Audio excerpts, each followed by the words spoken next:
Hey everybody, it's Femtrooper, and I beat 20 games in 2024.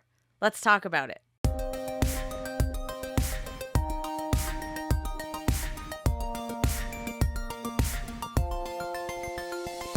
So I am really excited to talk about all the games that I beat last year. 20 games, pretty good.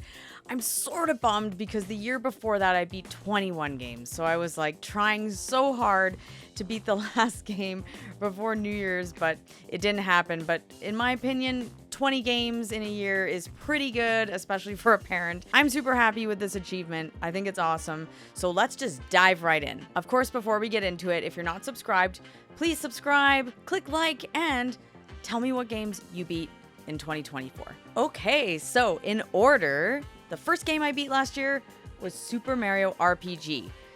Of course, I love this game. It's great. I originally played it on the Super Nintendo. It's been one of my favorite games forever, and it's just a really easy, chill, but satisfying, fun JRPG. This is not that hard. I am admitting this, not that it matters, but I actually did not play the easy mode on this. I actually played it on normal because it was just, even the normal mode on this was still easier than the Super Nintendo version, and I beat that. So part of me was like, well, I don't really care. I'll just play it, normal. And this is not a hard game. This is a perfect game if you've never played a JRPG. It's perfect for kids, but if you love these characters and you love JRPGs, it is just a fun time. So highly recommended, easy, chill, but super fun. The next game I beat was one I was really stoked to play, and that is Star Ocean: The Second Story R. This is so good. It's exactly what I want, that big adventure, meeting different party members, going from town to town, as I say. I really like that. This was really cool because, again, it's Star Ocean, so there's the sci-fi element, and it's just fun. It's just a really cool game, and you legitimately want to see what happens to the characters and see what happens in the story. It's a neat game, and I feel like if you want JRPGs but you don't want the medieval thing, yes, that's here, but there's still a sci-fi element because you're a person from a technological society like ours, or even more advanced, and then you go to a planet that is underdeveloped and you meet characters there. And it's really, really cool, and I know that a lot of Star Oceans are kind of the same thing, but it's just with new characters, but exactly, yay, kind of comforting, really fun. Next, we have one that I think a lot of people passed over, and fair enough, for sort of good reason, and the title is ridiculous. It is Infinity Strash Dragon Quest: The Adventure of Dai. Anyway, whatever. The game is okay. I think that the anime and the manga are actually pretty good, so in terms of a story, you've got at least something going there here. Like, it's a good story. It doesn't go over the entirety of the anime or anything like that. It does stop, and so if you want to play more or no more, you're gonna have to just keep reading the manga or keep watching the anime. That's fine. So the story's good, the characters are good, but what's weird here is that the gameplay is pretty solid. It's an action JRPG. It's fun, but every cutscene that you have in this and all the dialogue is basically just still images and text. It's not like an actual cutscene. And I think that's what really turned a lot of people off, is that it kind of feels like a visual novel. I like visual novels sometimes, so I was able to get over it, and I, obviously beat this and got through it, but it's not stellar. This is a very mid-game, it's okay. I think this is for hardcore people, so it's definitely something you can pass, but hey, if you're interested, check it out. Next, we have a game that ended up becoming one of my favorite games of all time. So yeah, obviously, I really liked this game, and that is Like a Dragon: Infinite Wealth. Holy smokes. This is top notch. This is better than Yakuza Like a Dragon. And I think it's better because you get Kiryu and Ichiban working together. So you get these two parallel storylines that are converging, and it's just fantastic. It's great. It's in Japan. It's in Hawaii. It's just a fun time. These games are so zany and wacky, but like so heartwarming and touching. It's a must. Now, this is a sequel. You have to play the first one, so do not just go into this. Seriously, just play Yakuza Like a Dragon and then play this. But if you are ready and you're like, oh, I did play Yakuza Like a Dragon, play this. It's really good.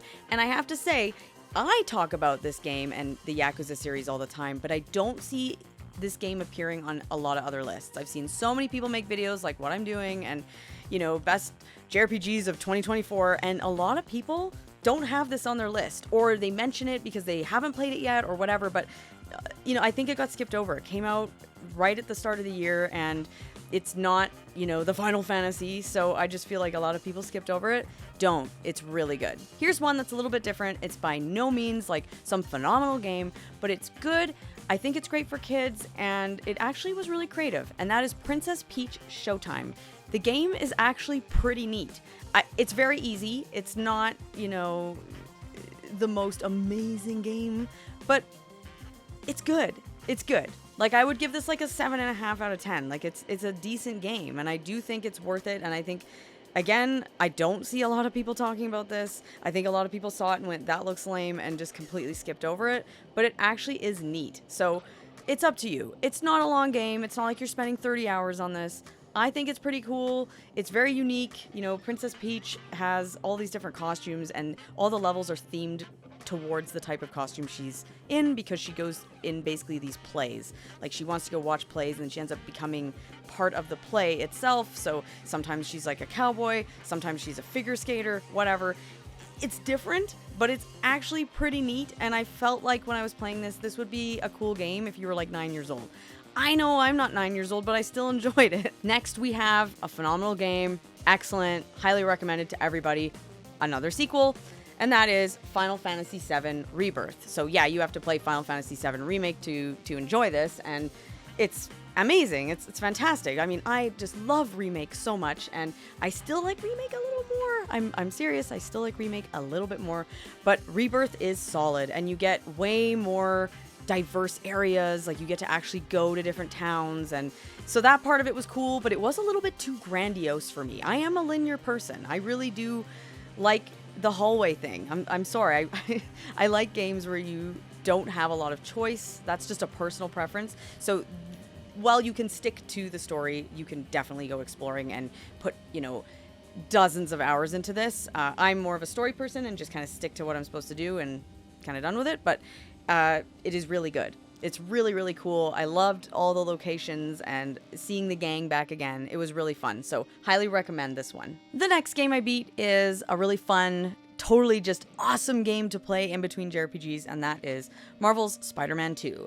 Out of the 3 games in the series, this is the best one by far, because not only are you Peter Parker, but you're also Miles Morales, and Venom is in it, as well as many other Spider-Man villains. It's not just Venom, but really, really cool seeing the symbiote suit and all that stuff. I am a huge Spider-Man fan, so I really enjoyed this, but I really think anybody would enjoy it. I mean, web slinging throughout New York, so fun, and the story is good. There's a little bit of Uncanny Valley going on with the graphics, but it's pretty good still. So I just noticed, I was like, Mary Jane looked a little weird in this one, but overall, this is a solid game. This is like fantastic. Had so much fun. It's my favorite out of the series, and if you like superheroes and you like action games, it's kind of a must. Then we have this one, which is, again, it was okay for me. It was okay for me, and that is Grand Blue Fantasy Relink.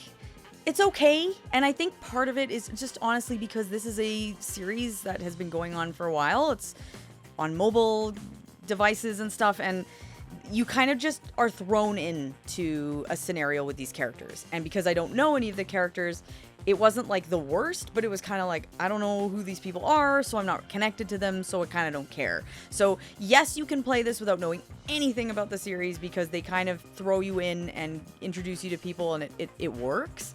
But to me, it's not enough. And I know some people really enjoyed this. There's like the online factor and all that stuff, and I feel like cool, whatever. But for me, it was just okay, because I was like, these characters seem nice, and everything is cool, but I just don't care that much. So yeah, and it's very short. Like, this is like under 15 hours, so kind of cool if you're just looking for a short JRPG. Really cool. Like, it's got good combat, and the graphics are beyond stunning. So there are some good things here. It's just, for me personally, it was just okay. This next one is one I really enjoyed, and one that I've wanted to play for years now. So I'm so happy we got it on the Switch. They ported it over, and that is Paper Mario: The Thousand-Year Door.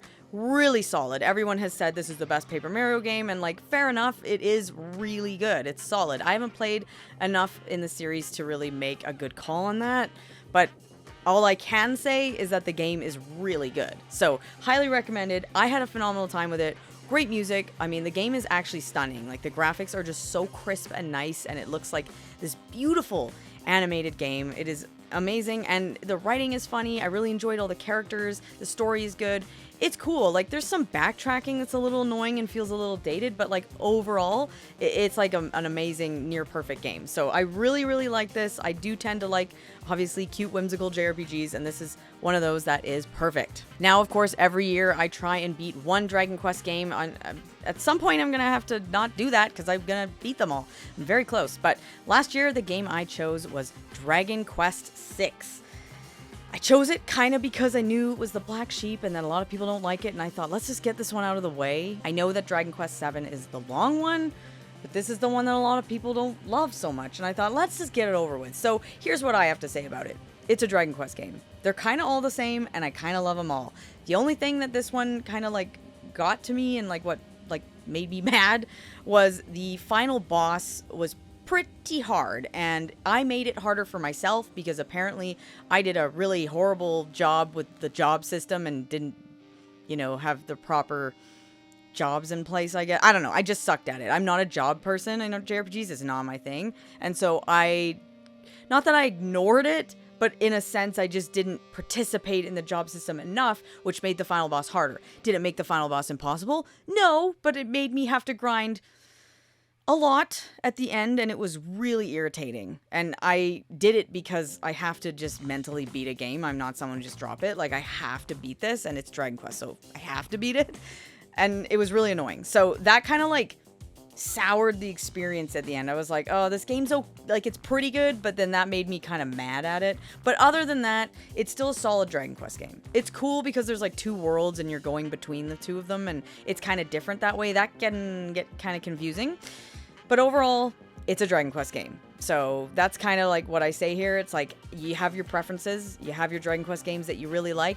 This one is not my favorite, but I still enjoyed it because it's Dragon Quest. So after that, I decided, okay, I'm going to go for a really long one that is a big undertaking, and I've been wanting to play it for the last couple years, so let's do it. Sometimes you just have to rip the Band-Aid and be like, I'm going for it. And that one is Xenoblade Chronicles 3.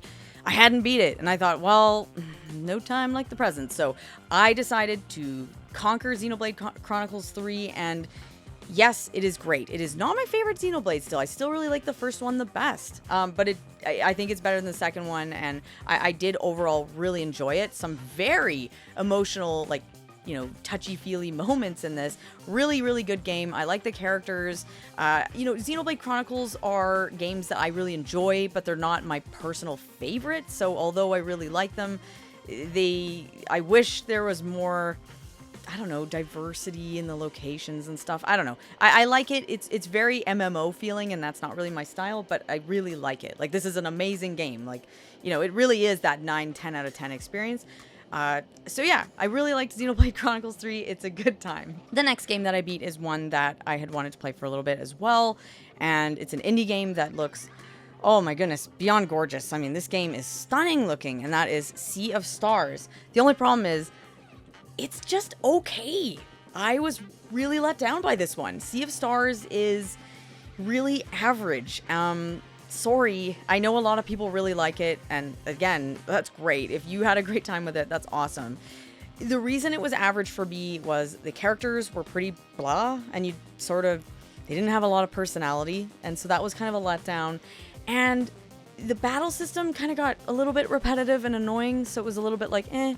But yeah, it wasn't really the most exciting game. I really wanted this exciting experience. I wanted Chrono Trigger out of it, but it's not. It's not Chrono Trigger, but you know what? It is good. I still think it's worth checking out. It is a really good game, and my goodness, it does look amazing. So if you want that Super Nintendo, amazing looking 16-bit style, JRPG, and it has a Chrono Trigger feel, yes, it is still worth playing. It's still worth your time. I don't think the game is bad. I just don't think the game is great. Then a little game called Astrobot came out, and it ended up being phenomenal. This is one of the best platformers I have ever played, hands down. I've talked about it a lot, so we don't need to go over how great it is. I think you guys all know it's fantastic, but please play this game. If you're like, oh, I just play JRPGs, or I just play this or that, please play this. It's very good. I think it's nice to, switch it up sometimes and play something else, and it's good if you're playing a really long JRPG, which I was playing Xenoblade Chronicles, and then I played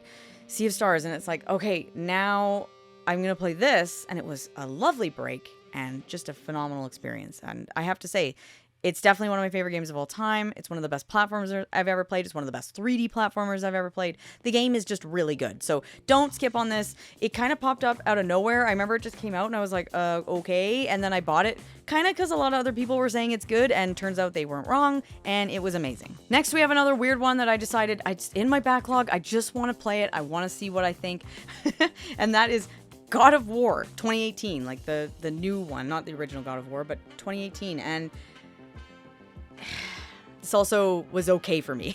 This didn't do it for me. Now, you're probably thinking, well, no kidding. Like, I know my tastes, and this does not look like a game I would normally play.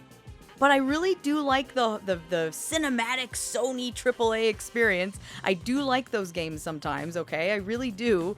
And I thought I would give this a shot. And a big reason I wanted to play it is because it's not just Kratos, it's Kratos and his son. And I thought the idea of a game about like a dad and his kid, it sounds really neat to me. And you know what? That kind of was cool. Although his kid got really irritating sometimes. So I was like, man, that kid needs like he's just really annoying.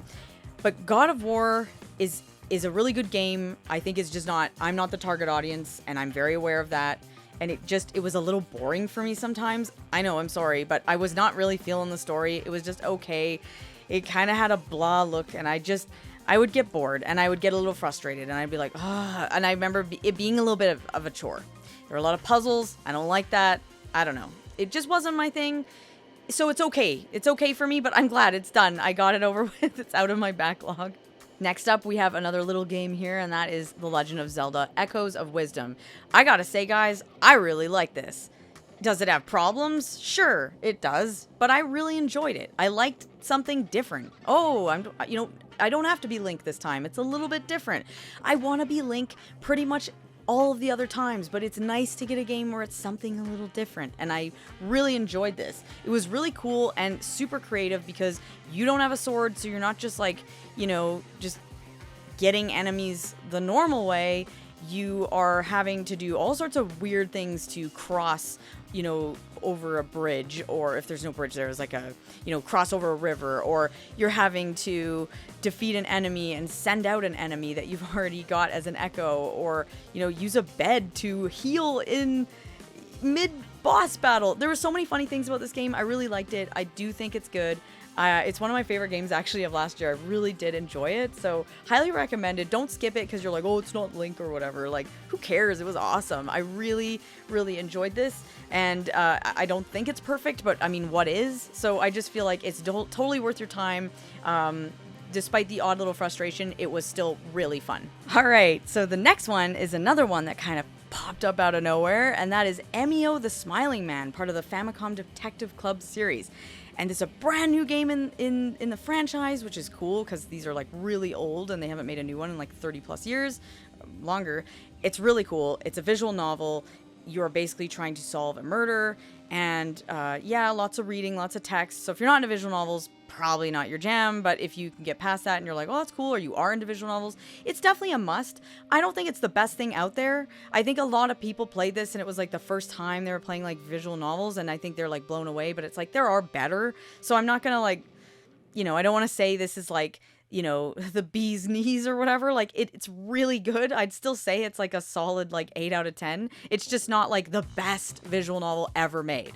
So I think a lot of people are like, this should be game of the year. And it's like, I don't know about that, but it was really good. Like, I wanted it to be more spooky. I wanted it to be a bit more, like where I was like unsettling, where I was like, oh, that's disturbing, or not knowing, like I just wanted creepy stuff, and it wasn't giving me that. It was way more on the police side, where you're like, oh, something happened and now we're like at the scene looking at things. And it was like, that's cool, but I really wanted that, like, oh, you're down a dark alley and there's like a noise behind you, like creepy stuff. And I wanted more of that, and it does have that, just not enough. So that's just, again, personal opinion. It's a really good visual novel, and I think it's really cool that it's rated M and it's actually like developed by Nintendo, because it's the first time they've ever like, not like, there's rated M games on Nintendo consoles, but like actually made by them, it's rated M, which is like, wow. Yeah, it's dark. It's really cool, but yeah, worth a shot if you like visual novels for sure. This next one is one that I had wanted to play for a long time. Again, finally just ripped the band-aid and was like, I'm gonna play that. And that is Kaze and the Wild Masks. I can't tell you guys how amazing this is. Like, I can't express enough how good the game is. This is like so good. Whoever made this was like so in love with Donkey Kong, and because I'm in love with Donkey Kong, I'm like, okay, it's basically a Donkey Kong Country clone. So if you like Donkey Kong Country as a platformer, you will love this. It's so worth your time. It's amazing in terms of 2D platforming, one of the best. It is very challenging. It is very hard. It's doable though. It's doable. I mean, I beat the final boss. It took me, I'm serious, it took like 100 tries. It was so hard. It's very much like you gotta memorize a pattern of things to do. It's one of those. I mean, Donkey Kong is like that. There's a lot of times you play Donkey Kong Country and it's like, okay, I wouldn't have seen that coming. Now I know that happens. I'll try it again. That's very old school platforming like that. It's not slow like Kirby. It is very fast paced in the craziest way, and it feels just like a Donkey Kong Country game. And because we haven't had a true Donkey Kong Country game in like 10 plus years, I feel like yay for things like this. Then of course, I played a game that is supposed to be the worst thing ever, but I was like, I want to play it just because everyone hates it, because I want to see if it's actually that bad. And that is Forspoken. I decided to give this a shot. And you know what, guys? It's not that bad. Is it the best ever? No, but I didn't think it was going to be. I just thought it was going to be a pretty good game, and you know what? It is. It's a pretty good game. The main character in this is quite irritating, and I think that's what turned off a lot of people. She's really annoying. However, she's really annoying for certain reasons. Like, you look at her background and where she's from, and you're like, yeah, I don't expect her to act any different. I kind of do expect her to act like that. And then she does actually grow as a character. It's nice to see. She is not the same person at the end as she is at the start. So it's nice to see the character growth. This game is not that bad. If you see this, it's probably really cheap and it is worth your time. I mean, I get it. We all have so much time in a year. And if you're like, well, I'm not going to waste my time on that. I only want to play the best of the best. I totally get that. But if you're like looking for something that's kind of short, kind of neat, and it has that isekai kind of thing, I feel like go for it. Go check out Forspoken. It's neat. I mean, it's a girl from New York who ends up in some fantasy medieval world. I feel like that's kind of cool, and there are positive aspects. So don't write it off. It's worth your time. But yeah, it's not a 10 out of 10, but it's not like the worst ever, like a 0 out of 10, or some of these goofy reviews you see people giving it. It's like, what? It's actually pretty decent. Then another game came out last year that I was like, oh, I really want to play that because it looks so Femtrooper. And you know what? It was. And that is Visions of Mana. Really cool game. I really quite enjoyed this. This is, very much a like, I don't want to say a Dragon Quest game, but it's a Femtrooper game. It's literally a huge, big adventure, fun, colorful characters, different towns, different locations. There's a snowy area. There's a jungle area. Like, it's everything I want, and I really, really enjoyed this. I would have to say, in terms of this game, that the start of the game was much stronger than the middle. Like, it started off so strong where you were, like, meeting all these different party members, and it was so fun, and then all of a sudden it got a little bit dry for me, and then the ending, it kind of came through. So yeah, there was a part where I was like, man, I feel like we could have cut some of this, but overall I think this is solid, and it definitely makes me want to play more in the Mana series, because I've only played 2 games in the Mana series, and this is definitely my favorite one so far. So I really enjoy this. It's a really solid, fun, classic JRPG. And lastly, the last game I beat in 2024 was one that I knew was going to be just okay, but I did it because I was like, I want it off my backlog. And yeah, I was kind of right. I don't know. It's Persona 5 Tactica. Now, this game I would recommend to 2 people. You are obsessed with Persona 5, so you want anything and everything Persona 5, so check it out. Or you just, love strategy RPGs. Then I would play this. If you're not one of those 2 people or in those 2 camps, I feel like it's a skip. It's really just so-so. What makes this game fun is the gameplay, the strategy RPG, I don't want to say the boards, the maps. They're really unique and interesting. And as the game progressed, it got more and more interesting, and there were cool maps and cool boss battles and stuff. And I felt like, okay, there's something here. The reason it was so boring, and you think, how could it be boring? Because the Persona 5 characters are so good. They are so good. And that's where I felt like this was I just didn't care because it was really just a lot of like still anime images with like, you know, dialogue. Like and I'm not a fan of that. I like actually walking around doing stuff. And the difference is Fire Emblem, I get it. It's not like that. You're not walking around. It's a lot of that. But Fire Emblem is really go, go, go. It's like there's a little dialogue. It's kind of a big whatever. And then you get to this awesome battle. Versus this was a lot of dialogue. And you're like, I just don't care. I actually don't. I was really skipping buttons and I don't know. It was getting a little bit like, I don't care, just get me to the next map so that I can do a cool battle and be done with it. It was just eh. So I would say kind of a skip, but if you're really into it, maybe worth your time. I don't know. So those are all the games I beat in 2024. 20 games. I'm super stoked about it. Really happy. Some absolutely phenomenal games. You know what? I own them all still. Nothing was so bad that I had to trade it in, so I actually show you a physical copy, so that's cool. You know, I had a few mid games in there, but overall everything was good. I have positive things to say about every one of them. So really, really good time. I can't wait to share my top 10 of what I played last year. I'm sure you can guess from what I just said. You know, it's probably not Persona 5 Tactica. That is clear. But overall, you know, great year. Fantastic. And I'm so excited to see what I end up beating this year. And maybe I can top it. Maybe I can do the 21 games. I don't know. We'll see. And yeah, I'll see you guys in my next video.